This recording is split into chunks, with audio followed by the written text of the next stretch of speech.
আমরা আগে থেকেই নির্বাচনের ব্যাপারে এবং রাজনৈতিক বিএনপি সহ সব দলগুলোই আসলে নির্বাচনের ব্যাপারে আগে থেকেই আমরা প্রস্তুতি গ্রহণ করে আসলে ছিলাম, এখনও আছি। 6 মাসের মধ্যেই আমরা আলহামদুলিল্লাহ আশা করি সুন্দরভাবে আমরা নির্বাচনে অংশগ্রহণ করতে পারবো। এই মন মানসিকতার আলোকেই তো আজকে আমরা 6 মাসের কথাই বলেছি।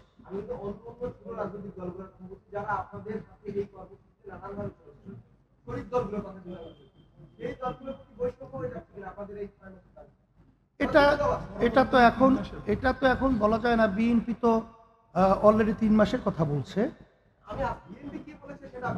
আমরা তো 6 মাসে আমরা প্রস্তুতি আছে বিধাই তো আমরা বলছি, এবং অন্য সমমনা ছোট দলগুলোর ব্যাপারটা তো এখন পর্যন্ত আমাদের জানা নাই। তবে আশা তো করি 6 মাসের বেশি কারো লাগার কথা না। আমরা নির্বাচন কমিশন সহ যে কথাগুলো এখানে বলছি, 6 মাসের ভিতরে এগুলো সব সম্ভব বিধায়ে আমরা এই কথাটাই বলছি। এটা 6 মাসের ভিতরে পারবে না এরকম কোনো যৌক্তিক আপনাদের কাছে যদি কোনো কথা থাকে সেটা আমাদের কাছে বলতে পারে। আমরা পারবো বলবো বিধায় যে, এবং পারা সম্ভব বিধায়, এর জন্যই আমরা 6 মাসের কথা বলেছি।